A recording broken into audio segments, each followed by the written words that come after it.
If I was not this desperate speed freak. Hey everybody, welcome to ThisCourse, the second best podcast about fish. The band. Yeah. My name is Ian. And I'm Chad Smith, the inventor and purveyor of putting sunglasses over your normal glasses. And I believe Chad has something to say to the audience today. Yeah, I just want everybody to know, this is not a political podcast. This is a comedy podcast. Everything we say is completely made up, and it's hilarious, and you should laugh at it. Don't take us too seriously, folks. None of it matters. Neither of us really know what we're talking about, but we try. We're having a good time. I know what I'm talking about constantly. Well, all right. Every week we look at a different news source to just see what they have to say about the news. Today we're recording on May 16th, 2021. Some recent interesting stuff has happened this week. So because of the things that have been happening, we're going to look at Al Jazeera. Yeah, everybody's favorite Qatari-funded news site, Al Jazeera. As you guys know in the news and the real world, let's say, there is a war going on in occupied Palestine. Yeah, so for listeners that don't know, of course, Al Jazeera used to be sort of the home for all things critical of U.S. foreign policy in the Middle East, or at least that's from its inception, how it started. But, you know, in 2005, there was kind of a little bit of change in editorial standards. 2005, specifically. Yeah, 2005, yeah. So the previous director, and this comes from a WikiLeaks cable, and some of the filled-in information came from a Liberation News article dated 2011 by Diana Barahona, entitled "What Happened to Al Jazeera?" And essentially, what happened was the previous director of Al Jazeera was receiving pressure in a series of, high-level meetings with the U.S. Foreign Embassy in Qatar and some State Department officials, and they basically were trying to set up an editorial QA department, which resulted 3 weeks later in the director of Al Jazeera leaving. And there was sort of this tension post 2005, as the cables reveal. Actually, the QA sort of editorial standards board was set up in 2004 previously to this, but all these meetings were happening in 2005, 3 weeks before the director resigned. And basically after that, there was a period of the U.S. State Department sort of network of various, mercenary pinwielders for hire, sort of replacing key positions as Al Jazeera grew, and Al Jazeera America became more of an outlet. And essentially there was this standoff between the incoming sort of new generation of Al Jazeera journalists and the other ones, and that were writing there before. And there was, some of these cables reveal that that the previous vanguard basically was very distrustful of the newcomers, and for good reason, because you have to think a lot of these people are coming in from the State Department, which if you don't know anything about the State Department, they are the purveyor of and fabricator of all stories, myths, and lies that benefit the U.S. and change public opinion both domestically and internationally under the guise of diplomatic affairs. In fact, this is a most obvious with the 2011 onward conflict in Syria, the civil war, which Qatar obviously funds a lot of rebels. At as much as $3 billion go towards various Al-Qaeda linked rebel groups that were fighting the Syrian Arab Army, the legitimate government. Wow. Yeah. So, and of course we know that there is the Axis of Resistance, which is active in Palestine, Afghanistan, Iran, Iraq, and of course Syria. What's the Axis of Resistance? Yeah, so the Axis of Resistance is a loose conglomeration of various militias, activist groups, and just generally politically engaged and militant people with the explicit purpose of trying to get the U.S. out of the Middle East. Okay. And so, of course, they're aligned with Palestine and against this Syrian rebels. Right.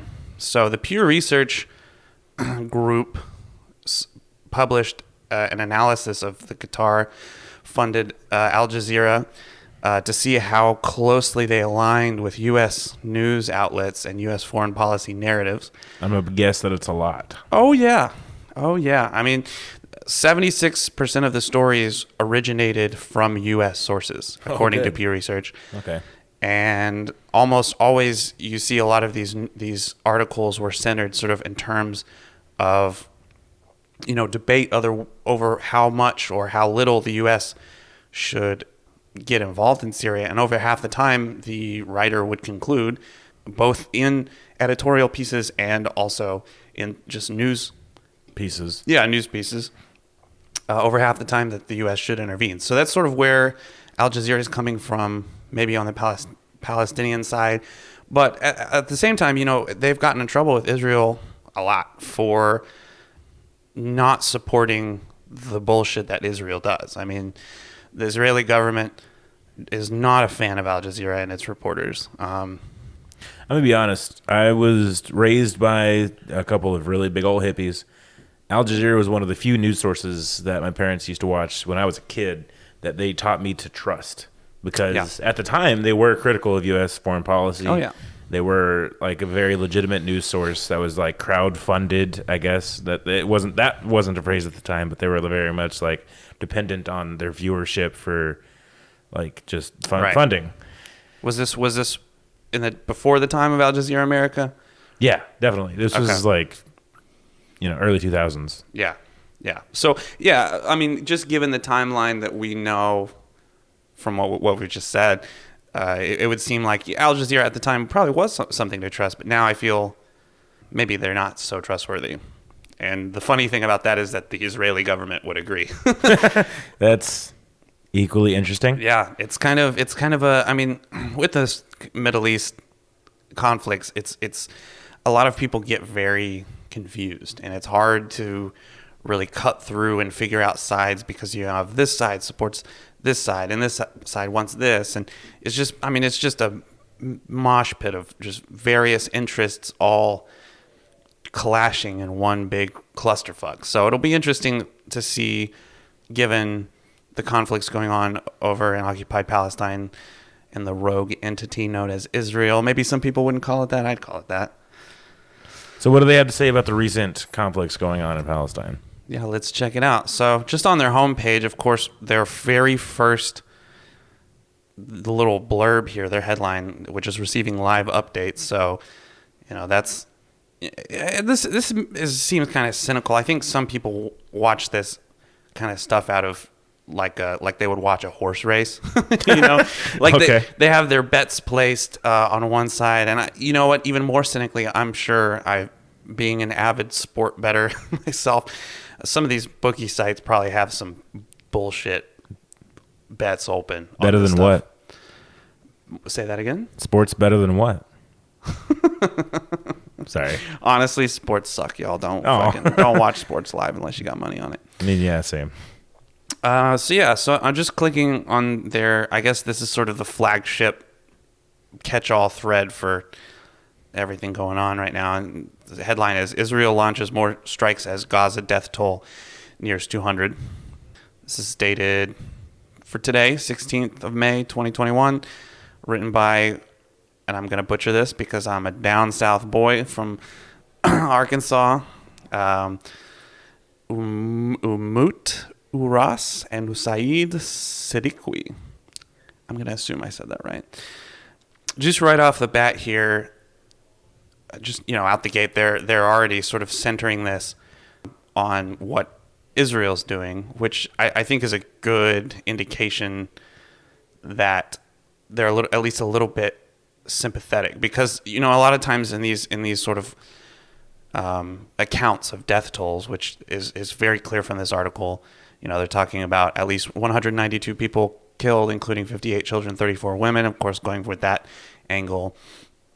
That's the death toll, just general, but they're saying Israel has reported 10 dead. So clearly they're not playing the numbers game that you usually see with the sort of Israel-Palestine controversy. I mean, most people will be like, that are pro-Israel will sort of talk up the death toll for Israel and sort of not talk about or fudge the numbers when it comes to Palestine. But obviously Al Jazeera is somewhat sympathetic just because they're avoiding that trap of playing the numbers game. Okay. So do you want to go into what we personally feel about the whole conflict? Well, I don't know how you feel. I personally feel that Israel is an illegitimate state and that Palestine is an occupied place. I mean, growing up, my parents had a couple friends who were from Palestine. They're Palestinian Arabs, and they even sat me down and taught me how to speak Arabic for a few months. I only learned a handful of phrases, but did you learn how to cuss? No, they were too wholesome for that, and Fuck. they were my parents' friends. I couldn't go there with them. But just hearing their story, hearing what they had to say about the whole situation, it really felt like they were the ones being oppressed as citizens of Palestine. Of course, they'll tell you that. Right. And luckily, at least in my case, that does seem to line up with what most people who are in the know feel about how the situation is going, especially when you take into account how closely the United States is tied in with Israel and the horrible history the United States has globally when it comes to policy and how they treat people who aren't strict United States citizens. It all makes sense to me, and I have a pretty solid basis to believe that Israel might not be the best thing in the world and that the people of Palestine might be being super fucking oppressed right now, and that's not super tight. Yeah. Yeah, I think the official narrative as far as U.S. citizens that we're supposed to just sort of, dry swallow is that, it's they're supposed to share the land, right? Which is always a talking point of the liberal refrain of a two-state solution. That's what a lot of the Democrats want. And even some of the Republicans that are sort of less foamy at the mouth, less power hungry, less hawkish, kind of want to see a stable but friendly to the U.S. area, and they, I guess, see the two-state solution as the gold standard for what we should base the path forward, in their mind. I think the United States needs a two-state solution. The rest of us, and then Texas. Oh, yeah. Oh, man, when I was in Texas last, I drove down the George W. Bush Turnpike, little toll road. Of course, that's the thing. Of course, the toll road is called the George W. Bush. A toll road. Yeah. But I mean, getting back to the idea of the two-state solution and sort of what is the issue, and this definitely mirrors, speaking of the U.S. two-state solution, you give occupiers and oppressors an inch, they'll take a mile, right? If you make any concessions, they will respond by taking as much metaphorical turf and literally, in Israel's case, physical turf. The thing that set this whole conflict off was the tendency for the Israeli army and its various occupiers and colonizers, the tendency for them to claim things that don't necessarily belong to them. And whether or not it belongs to them is probably a matter of debate that I'm sure rages on in communities that I'm not a part of. I'm sure if you are curious about how Jewish people feel about that, I would say ask in a tactful way. I mean, I still understand that it's all a little gray, regardless of how things look on a grand scale. It's all there's still people on both sides. Well, I understand that not everybody in that area feels strongly one way or the other, but from one person that I heard talk about it is the people that do care the most about it are usually big fucking history nerds, Yeah. Which tracks, but still, it's an important Fucking thing going on, nerds. obviously. Hate those motherfuckers. Yeah, no, we're the worst. I'm not a history nerd. You're a history nerd. But moving on, what else has Al Jazeera got to say this week? Well, I just wanted to sort of give some background. I'm sure Al Jazeera is just from what's on the homepage, and I'll look at some more niche articles here in a second. But My prediction, I guess, is that they're more centered on, just being just straight up covering the facts, which is fine. I mean, that's what we should be asking of news outlets. Yeah, to have some integrity in journalism. And so just to get the record straight, a lot of U.S. outlets are probably, and I don't know about Al Jazeera, we'll see in a second, but a lot of U.S. outlets are probably looking at this from a narrative of, well, insert scare group, Fatah, Hamas. I mean, they usually focus on Hamas. That's the bad guys in most U.S. people's mind, and especially the media people. Please explain what Hamas is for me, please. Sure, got you. So Hamas, so there's two major political organizations in Palestine that are recognized as legitimate by certain bodies, and it's a real complicated thing because the Palestinian Authority it's not technically like its own state. I think they have UN observer status, but they're not necessarily recognized across the board. Most as a state? Yeah. Okay. Yeah. Obviously, they're relegated to second-class citizenship if given citizenship at all.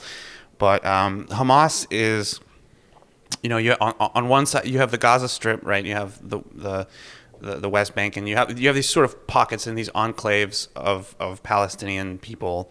And so Hamas is the more, some would say, more militant. Of course, there's more militant, more radical groups within the Palestinian enclaves, and I think Fatah is kind of like the less. They're more legitimate to some people's eyes. They're more concerned with sort of parliamentary, like electoral. So Hamas is the revolutionaries. Yeah, and I think some people who are intentionally lacking nuance might, which in nuance is such a fucking dumb way to approach it. But people who are willfully misunderstanding the situation, or people that are projecting their, I guess, ideological desires on a situation that they don't personally live, probably see Hamas as like not radical enough, and then other people obviously see them as the most radical. And it just depends on who you ask. In my opinion, I think Hamas has a noble like thing that they're doing, and obviously liberation is liberation, and it doesn't necessarily matter who's doing it because national sovereignty is its own fight, and the ideological divisions within that can come later. I mean, in places that are the enemy of the U.S., there are almost nationalistic elements that some people can say they support just for the desire of national sovereignty of oppressed peoples. And so for Hamas is basically the main player in a lot of people's minds. I'm sorry, I have to derail you though. I feel like we've spent this entire time just talking about the situation and not talking anything about what happened recently and what. Yeah, they have to say exactly. And so that's what I want to get to next. Is that like I was saying, the U.S. media will probably paint this as like the Palestinians are attacking for decontextualized reasons, no reason identifiable. But the whole skinny on it is that there were some Israel likes to occupy places. They'll set up tenement houses and communities and settlements and basically take farmland from people and just set up their own little things. And basically there was a militia, the Al-Qasim Brigade in Gaza, basically said, you have to leave this particularly important area, and it's a symbol of this area. Al-Aqsa is a mosque, right? Yeah. So they're basically using this as like a revolutionary symbol. I mean, there was a picture of Palestinian youth activists gathered with sponge rounds and tear gas canisters and like stun grenades and bullets and stuff. The Israeli forces fired at them and basically created a model of the Dome of the Rock, right? So Israel fired first. Yeah, essentially. I mean, they were saying you have to leave. The Palestinian, elements of the situation were saying you have to leave, and they were saying no. And so hour later, after they issued an ultimatum, a bunch of missiles fired towards Jerusalem. I think some even hit Tel Aviv, which is that's Missiles hit Tel Aviv? yeah. Shit. So, all of this shit was happening with Israeli army was basically posturing as if they were going to sort of push on into Lebanon. They had military exercises planned that were basically simulating the invasion of Lebanon. And so, and like I was saying about the axis of resistance, like Lebanon's part of that. Hezbollah is part of that as much. And Hezbollah is recognized as a terrorist organization by the United States. And so all of this stuff is basically the point of this is to say that the Palestinians tried to be reasonable as possible. Yeah. And gave Israel a chance to stop the illegal, encroachment into various Palestinian-controlled areas. And so that's how all of this started. And it started with literally Palestinians throwing rocks. Huh. And the Israeli Defense Force firing on them. Yeah. Both with active weapons and with, non-lethal crowd control type weapons, which, as some people might know, they're not exactly non-lethal, they're not very humane. I mean, I've been fired upon by rubber bullets. That shit's not fun. And they call them rubber bullets. They're not rubber bullets. They can actually kill you. I saw a guy's fucking eye get popped out. I saw a guy one of my friends got his fucking kneecap blown up with one of those things. Wasn't summer of 2020 fun? Yeah, that shit was fucking crazy. But yeah, let's take a look at one more sort of more focused article and just see how they're covering it. Maybe I can find an opinion article. Yeah, right here. And then we'll sort of pick some select quotes from here and see how Al Jazeera is presenting this. Okay. So I'm going to pick this one. What's the headline? There's the first two on this. The first two top ones on here couldn't be any more opposed. Israel's doctrine: humane bombing and benevolent occupation. Right. Okay. This is Marwan Bashara and how the violence plays into Netanyahu's hand by Akiva Eldar. So let's just look at the first one here. How Israelis move from shooting and crying to shooting and laughing in Palestine. Wow. Just a hell of a headline and fucking tagline there, huh? Coming out of the gate swinging. Yeah. Oh, I think the tone here, as I'm reading, the tone here is more... I think it's supposed to be tongue-in-cheek, which kind of cynical thing to do. Yeah, the whole headline seems tongue-in-cheek, honestly. Yeah, and that's a really cynical thing to do for this particular thing. But so let's just get into this. In fact, as Prime Minister Benjamin Netanyahu told U.S. President Joe Biden, Israel is doing everything possible to avoid harming innocent civilians. Indeed, Israel sends warning shots to Gaza residents so they can narrowly escape with their lives just before it destroys their livelihoods with bombs. The Palestinians should be thankful. So this guy's obviously snarky. He's being snarky, and he should. But I have a problem with the fucking snark, man. I mean, it's the liberal snark. It's like they know what's right. They know what is the right thing some of the time, but they just have to be like, it has to be a moral grandstand for them when these are people's lives, as they point out here. Israel also claims, I'm going to keep reading here. Israel also claims that it targets specific terrorist installations. Anything else is an unintended consequence.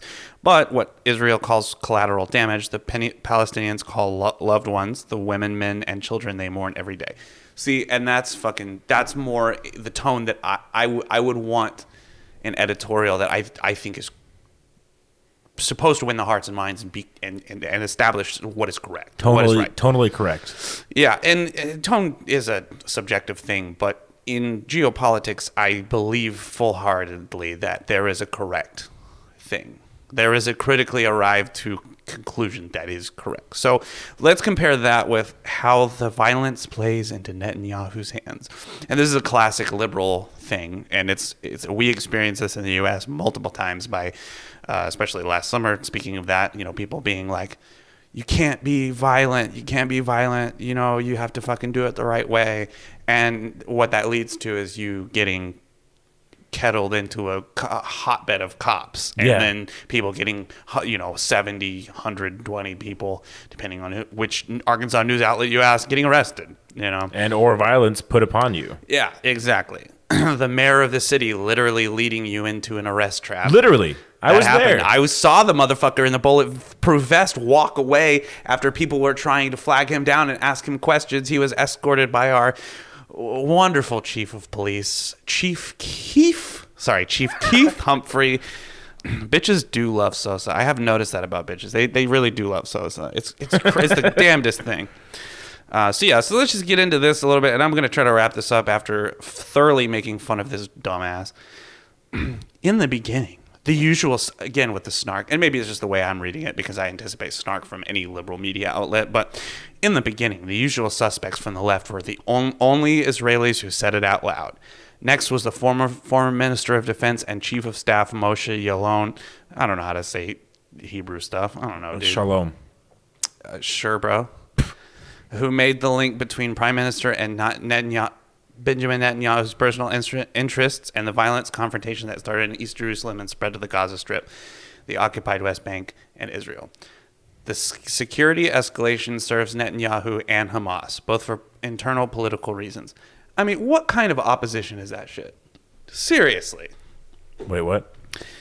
I mean, the former Minister of Defense and Chief of Staff of Israel is saying the security escalation serves Netanyahu and Hamas, both for internal political reasons. So Netanyahu is just an American capitalist, right? I mean, he's the prime minister of Israel. But yeah, I would say so. I would say so. That shows how little I know. I mean, yeah, he's basically an American capitalist. You're not wrong. Maybe you didn't know that you weren't wrong, but I just straight up didn't know who he was. You thought you were right, and you were.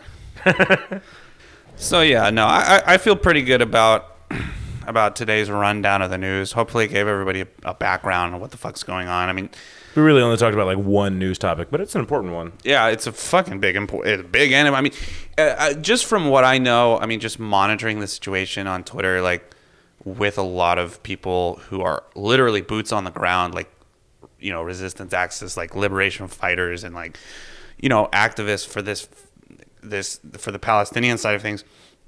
It seems like this is a watershed moment, and it's always a watershed moment when anything happens for a lot of people. Well, yeah, partially just because like it's been such a long ongoing conflict that like things happen very sparingly, and when they do, it's big news. Yeah, absolutely. Yeah, Lenin said when there are decades when nothing happened, and weeks when decades happen. Hey, neat. Yeah, but I think this kind of really. You can go and look for yourself how Al Jazeera is covering this, but like I believe that they are just sort of there's a show of their hand that they're just like letting people who are very pro-Palestine come and do their journalism, and then having people that are like, we have to temper both sides. Okay. Like it's just, I mean, it's fair and balanced. Yeah. Just like Fox News.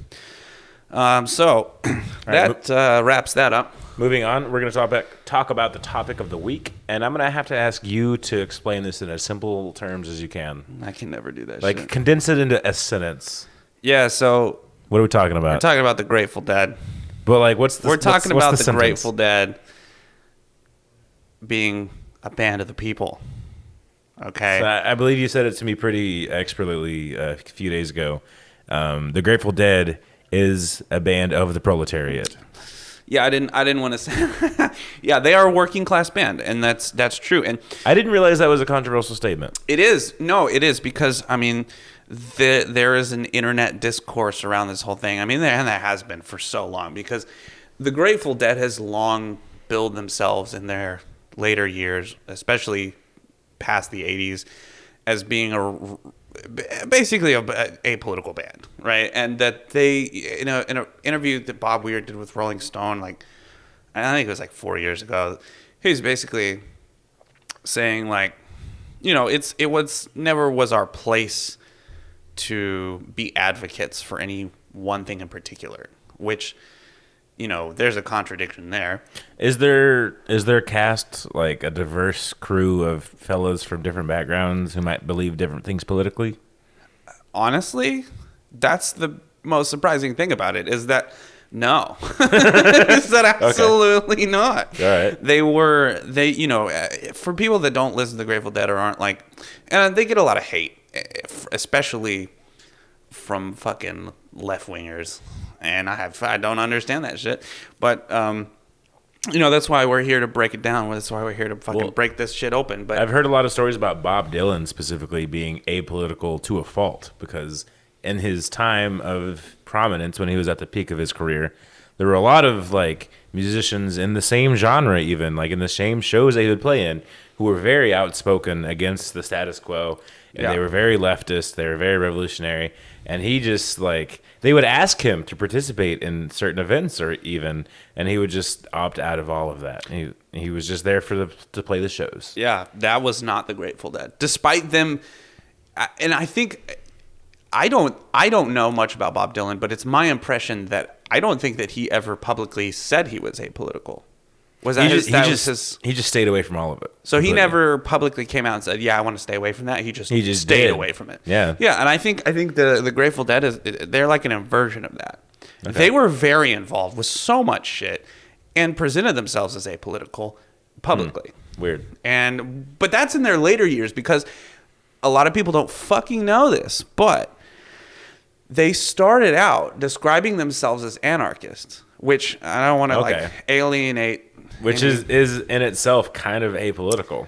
Well, I don't. It's also a political doctrine in and of itself. Yeah, and I don't want to alienate any anarchists listening to this, but in my view, or sort of the way that I have come to my politics, the way that I know a lot of other people's politics, anarchists say they're anarchists because they're communists and they don't know it yet. That's not always the case. Or because it's more palatable than being a communist. Yeah, and it was for me. I have known I was a communist since I was 16, but I went through a phase where I would tell people I'm an anarchist or I'm an anarcho-communist because it was easier for them to take that. There was also a time in our country's history that was not that long ago, actually. It was pretty fucking recent, where if you said that you were a communist, you'd be meeting with some government officials. Yeah, in this state in the 50s, it was illegal. Yeah. We had a whole trade union college that taught people how to do agriculture and trade stuff like welding and and carpentry and pouring concrete, literally near Subiaco, here in Arkansas. Subiaco? It's like near Clarksville or some shit. Yeah. It's unimportant. There's but and the Southern Tenants Farmers Union came through here and had a huge presence here. They literally had anyway, but we're getting off track here. So yeah, the Grateful Dead started out as an anarchist band, and Jerry Garcia, R.I.P. A lot of people see him as a Jesus figure within this weird microcosm of subculture. I want to take an aside here to quote Marxist rock critic Perry Anderson, who proclaimed the following: that the Grateful Dead's sort of movement, the concerts that they play, is the first aesthetic form in modern history which asymptomatically started to close the gap between those who produce and those who appropriate art. It alone thereby prefigures, amidst its innumerable poverties and confusions, the structure of future art, and a liberated social formation, communism. It is in this deepest sense of all that it deserves to be called a people's music. I'm going to be honest, that breakdown was full of very large words that you kind of have to have a communism degree to understand. So can you please break that down for me? Yeah, you got to be the Steve Jobs of communism. It sounds like you have to at least take a semester of theory to understand what the fuck he's talking about. Well, shit, if you're taking a semester of fucking Marxist theory at a college, you need to quit, because that shit won't teach you a goddamn thing. Apparently. But the fucking, this guy, first of all, I just want to say I think this motherfucker's being dramatic. I think he's being a dramatic motherfucker. Okay. No, because this is that fucking Frankfurt School bullshit where they're like, we're going to comment on art in the most fucking inaccessible way. But yeah, so let's just fucking try to break this shit down. What I think he's trying to say here is that, in Marxism, there's a lot of focus on sort of the production and consumption of things. In fact, Marx sort of sees human nature. A lot of people, it's so funny when people say like Marxism is against human nature. And it's like for Marx and his yeah, what's up? Well, Marxism seems to take human nature into account as one of its core tenets. It's literally the science of human social behavior and production. I mean, it's the lens. Materialism is the lens we see human activity by using the idea of the scientific understanding of production, human productive activity. Yeah. And that concept kind of gets stretched a little bit to mean a lot of different things. But for this particular guy, he's saying that because of the Grateful Dead being sort of this insular movement, this insular community, as much as it was a band. If you've ever been to a jam band shows, if you've ever been to a music festival, you kind of get this just off the fucking first time you meet somebody you don't know. I saw Widespread Panic a couple times. God, I hate those motherfuckers. They're all right. Yeah, if it's two jam bands I can't stand, it's them and String Cheese. Oh, I saw String Cheese also. I have seen String Cheese multiple times. I can't stand them. Love them to death. Can't fucking stand them. No. But so basically the idea here is that, there's the people who make music and the people who consume it are often separated, I think is what he's trying to say. It's much in the way that you, as a working person, are very much alienated from the production of the thing that you're a part of, right? You consume an object which you did not readily produce. Yeah. Because of the fact of the structure of how capitalism works. Yeah, in industry, you don't have a direct stake in it.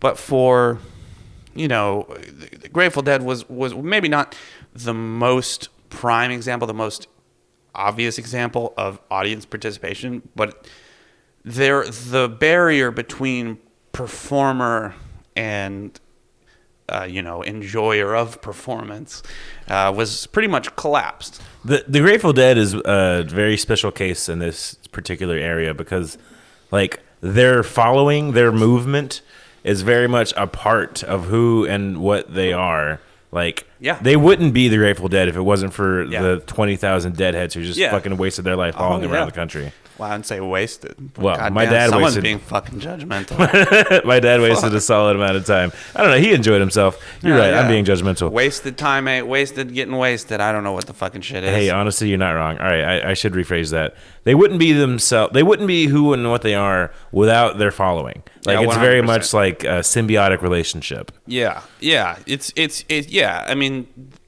that's what attracts a lot of people to jam bands, besides the music format.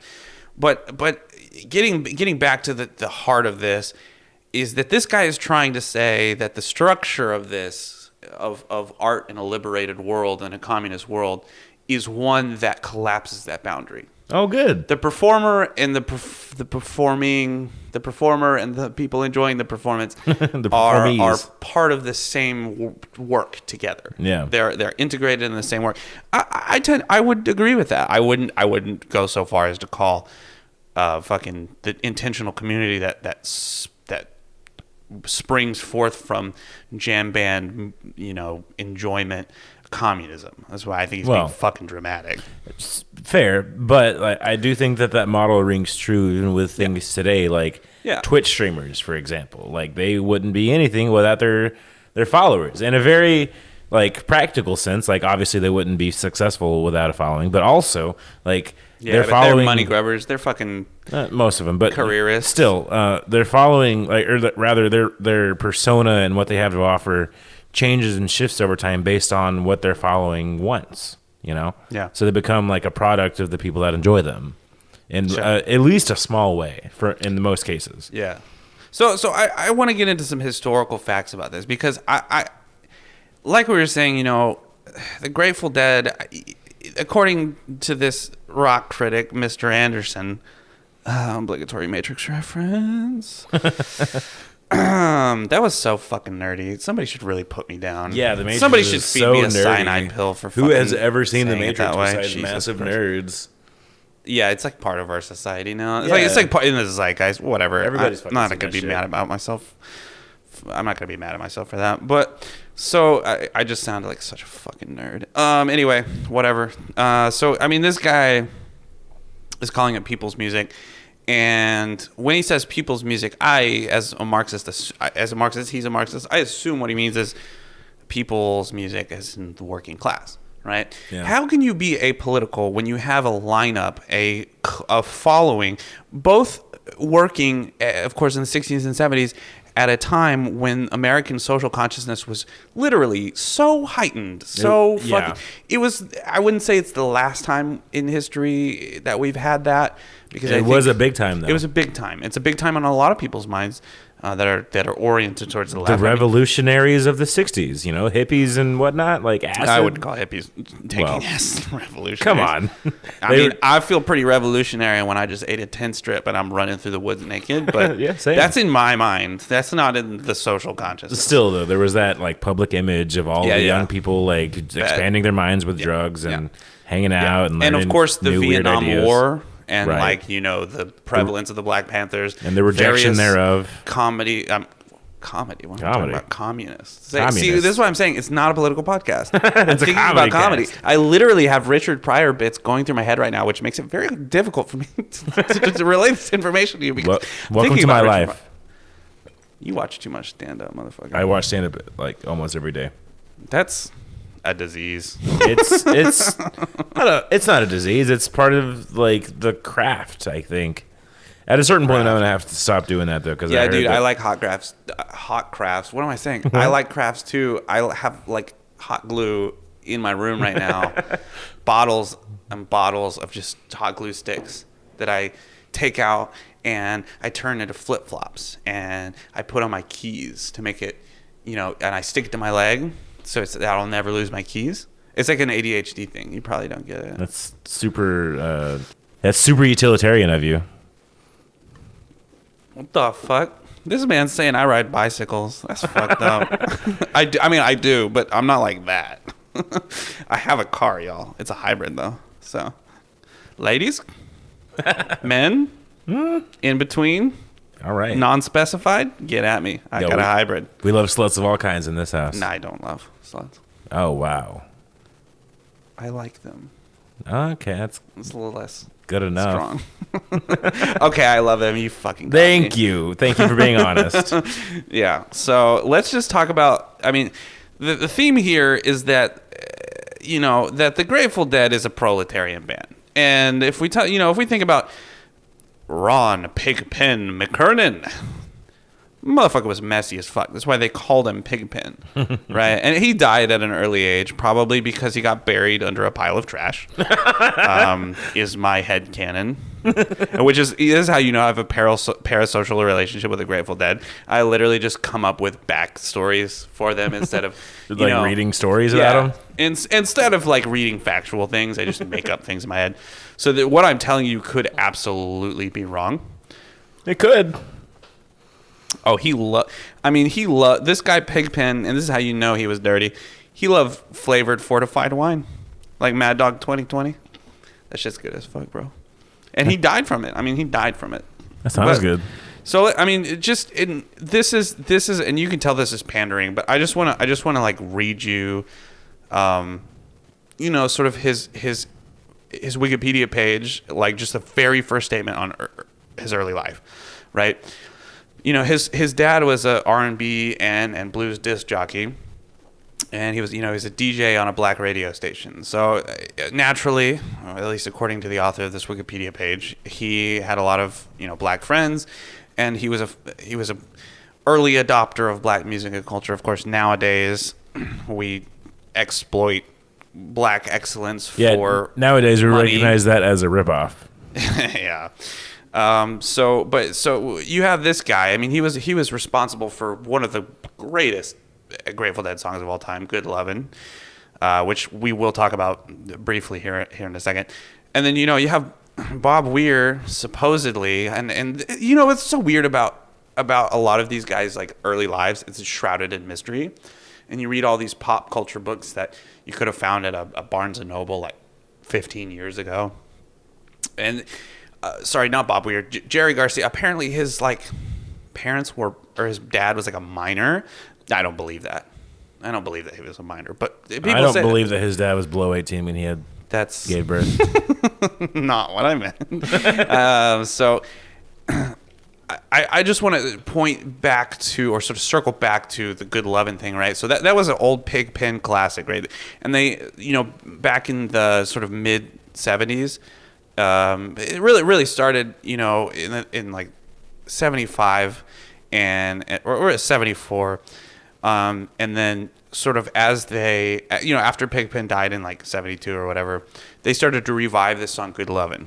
Okay. And the refrain is kind of like, you got to have love, good loving, that kind of thing. I've heard the song. Yeah. So they started, especially like from 74, and they stopped for a while. And then in 77, a lot of the, like, my favorite sets from 77, they did this thing in that year where at the end of the song, and this was at the height of the Cold War, they would say specifically, and I'm a firm believer in that even if an artist doesn't know exactly what they're doing, or that they make artistic decisions intentionally. Mm-hmm. Okay.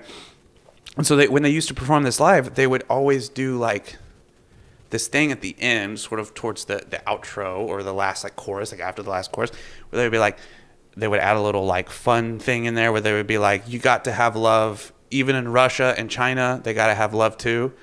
I mean, that's really nice. And that's they wholesome. picked. Why would they pick specifically Russia and China, the big baddies of the day? Maybe they just like Russians and Chinese. I doubt that, seriously. And you think they're racist? No, I think that they were picking U.S. enemies because, and another thing too is that people always complain about them being complain about when they are political, right? Because they're supposed to be apolitical. Literally in 1982, where was this show? It was basically Bob Weir basically at the end of the set, at the end of not the set, but at the end of Sugar Magnolia. It's at the Frost Amphitheater. He basically says, don't forget to vote yes on 12. And so what he's talking about was... fuck 12. Yeah, that's true. Fuck 12. He was basically talking about a California Proposition 12 bilateral nuclear weapons freeze initiative. What? Yeah. Initiative. Yeah, he's basically saying... And let me just read you the content of this. The people of the state of California, recognizing that safety and security of the United States must be paramount in the concerns of the American people, and further recognizing that our national... And they're just, this is boilerplate, like, fucking... nationalism. Yeah. Basically, trying to take something that in their mind at that time was progressive, which is halting nuclear weapons, and to make it kind of digestible for fucking... seething, rabies having, mouth foaming war motherfuckers, saying, in the interest of national security and against the Soviet Union, which would result in the millions of deaths of people in California, they say we have to stop nuclear weapons. Yeah, you really got to bring the threat home to get people interested. Exactly. And he's basically saying, Bob Weir's saying, vote yes to halt nuclear weapons, which at the time was, and I can't believe it was, controversial. So they were actively outspoken against a very specific political movement. And it gets fucking better when you delve deeper into their history, okay? Because it wasn't just something as wide reaching and as like generally agreed upon. Most people don't want to be nuked, and they don't want to send nukes. I mean, it's just fucking obvious. Most people don't want to be nuked. Most people don't want to be fucking nuked. But it's not just that, because it's fucking. And I want to point to some lyrics that they've written outside of the addendum to that old Pigpen song, fucking Good Loving. They have a song called Throwing Stones about how the CIA brought fucking crack into U.S. communities. Yeah. And this was, it's called Throwing Stones. For all you non-deadhead folks, go look it up. Which I don't know why you're listening if you're not deadhead. Yeah, this is a fish podcast.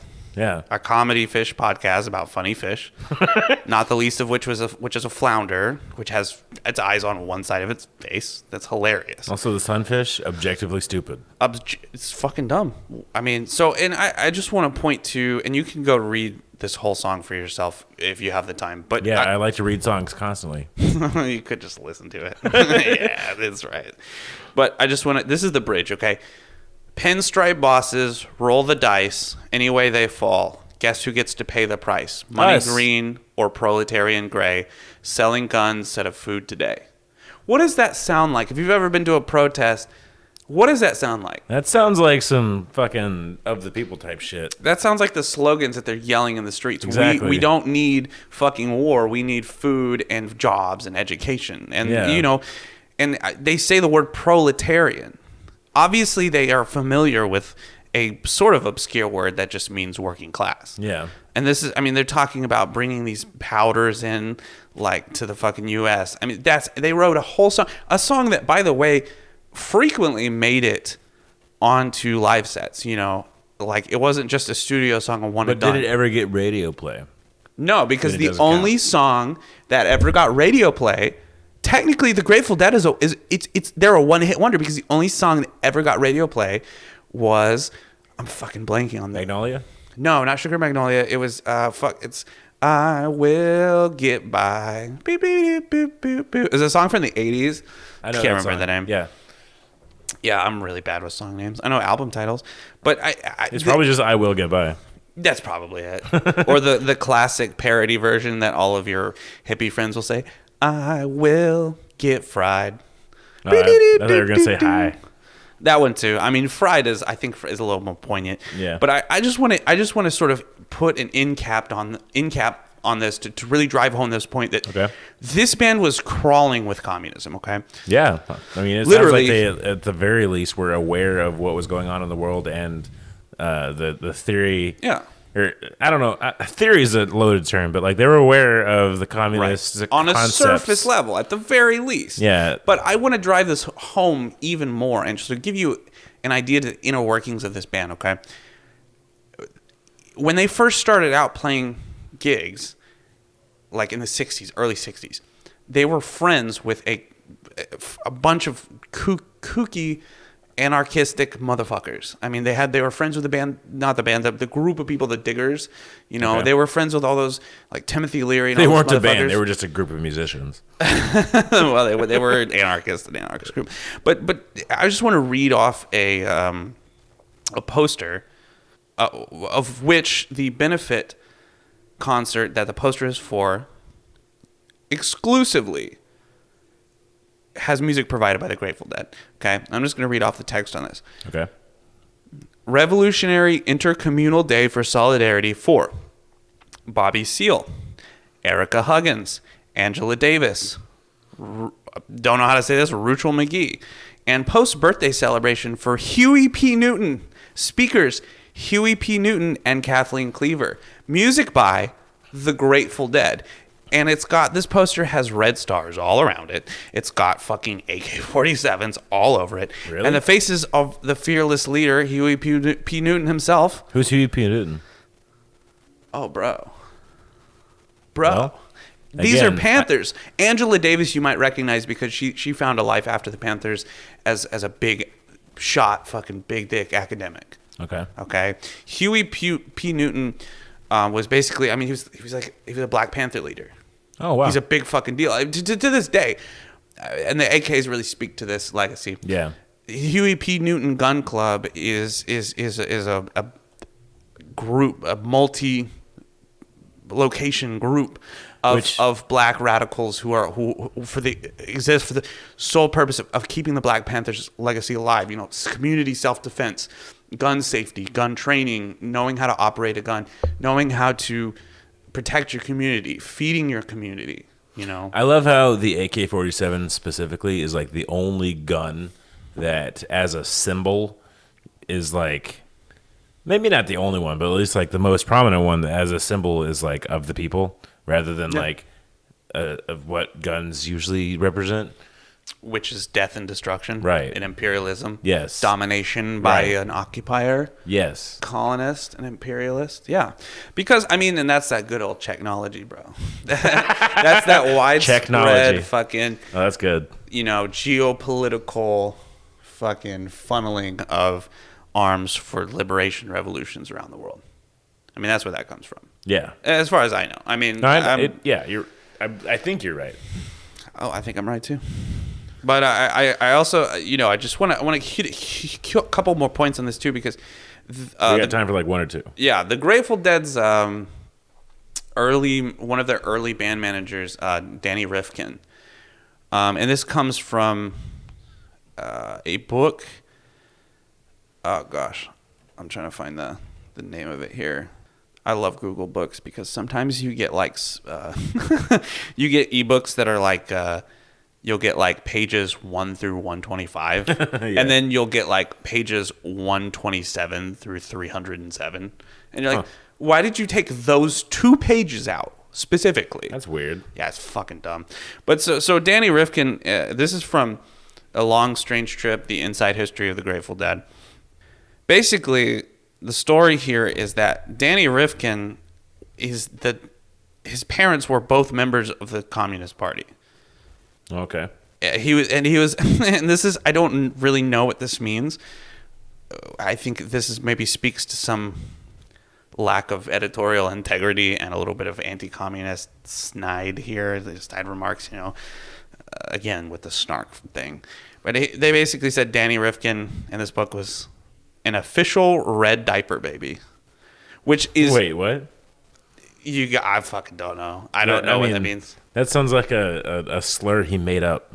Oh, 100%. Which, honestly, like today, like in contemporary times, if I saw someone call someone else a red diaper baby on Twitter, like if some fucking like crazy guy, like for example, puts a random flag up in the middle of Oklahoma and says, "Look, guys," some nerdy white guy with a Justin Bieber like blonde haircut takes a flag and posts it in the middle of the Oklahoma state capitol building and says, "Look, guys, we decolonized some land," and I would call him a red diaper baby. I would call him that. All right.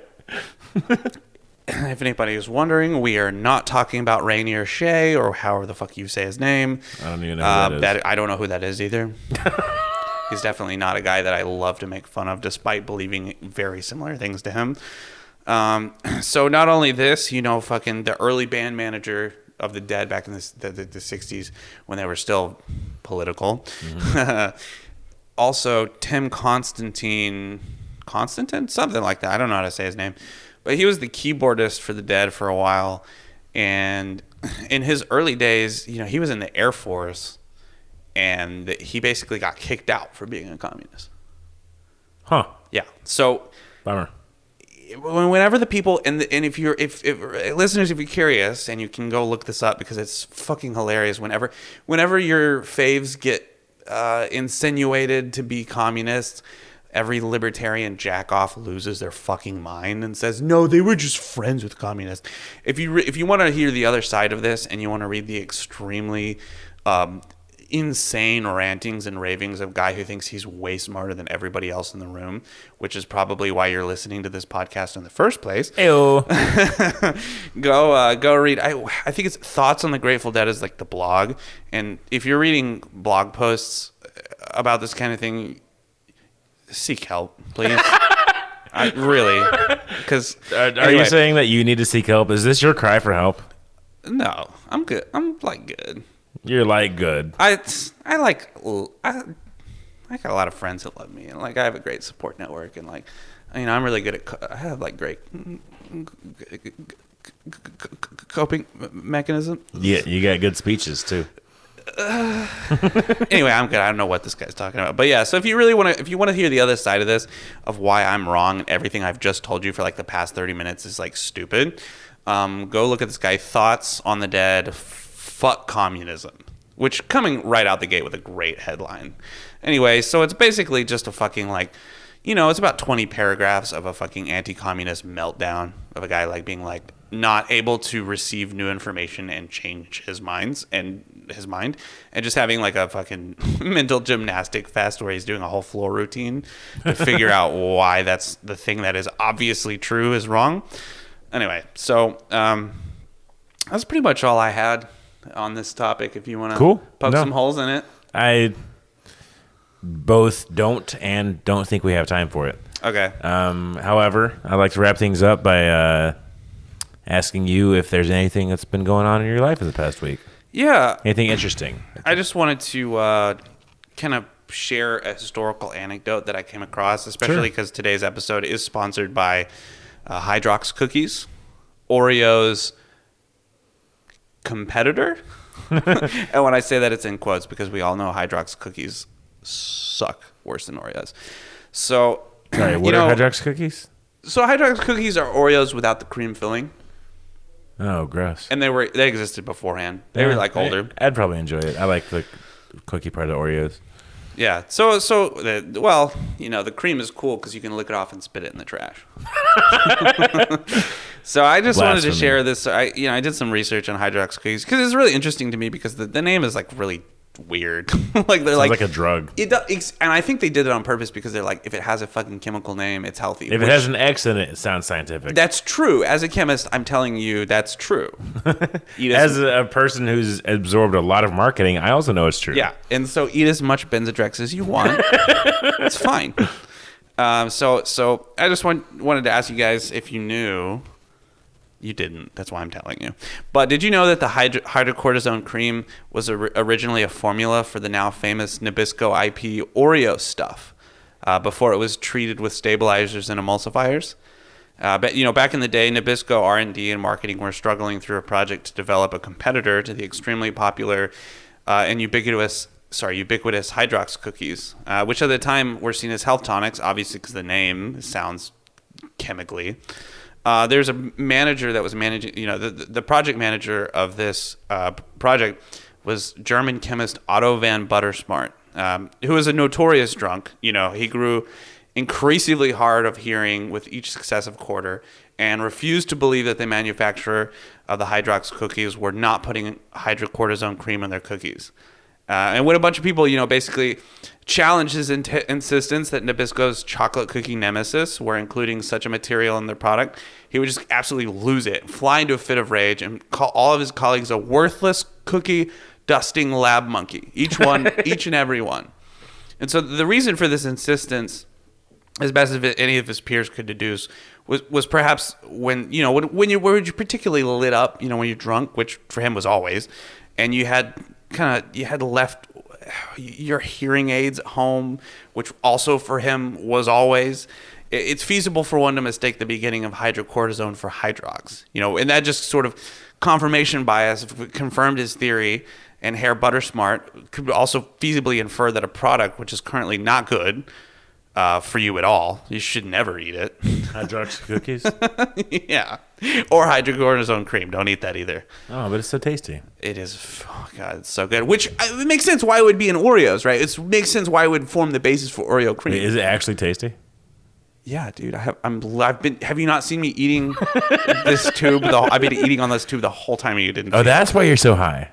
High. Hey, what's up? I'm low as hell, bro. Oh, hey. I'm off that hydrocortisone cream. But yeah, so where was I? Oh, yeah. So he could also feasibly infer that a product which is certainly not good for you at all could have been turned into a panacea by just adding a random chemical in the product and abbreviating the chemical's trade name in the branding of the product. It makes sense. A panacea is something that heals all ails. Okay. And of course, Herr Buttersmart famously passed due to his advanced age. In fact, if you want, you can go look up the New York Post article about it. His obituary's in there. It's got lots of colorful pictures, despite the newspaper being printed in black and white at his insistence. Every one of those newspapers was painted with color. Okay. Hand painted, every single one, distributed to all. Extremely expensive. Yeah, well, Herr Buttersmart had some expensive taste. Okay, so when he passed due to his advanced age, his advanced drinking habit, and his old-fashioned kind of manner of operating, wherein he personally tested every formulation his team came up with. He ironically saw this as an advanced, the way he was doing it, as an advanced scientific method. But the irony was that his ethics and rigor on science had long left this methodical vestige behind. Okay. The further irony was also that he believed this method to be advanced despite seeing his drinking habit and youthful, spry self as just beginning, which after then he tragically died. The formula was just sold for pennies on the dollar to Bayer Pharmaceuticals, who would quickly become one of its best-selling products. While Nabisco wisely went with a more edible product formula for the Oreo stuff, but just as you can imagine, if you had been the one to discover the Oreo stuff, could stop your itch entirely by accident. Hair butter smart, y'all. R.I.P. All right, so in the future, we'll work on our definition of interesting things in your life. But it's definitely an interesting Hair butter thing. smart was literally my great-grandfather. I literally... Why do you think I'm a chemist? I come from a long line. I literally believe you. I love that you're looking at me with these beautiful, lustful eyes. as if being wealthy and descended from one of the most famous food scientists in the entire world isn't sexy enough. The fact that I can tell his story from memory. The sexual even tension in sexier. this room is fucking palpable. Yeah, well, you can palpate it on your own time, buddy. All right. I think that's all I got time for today. Thanks for listening, everybody. Have a good one, y'all.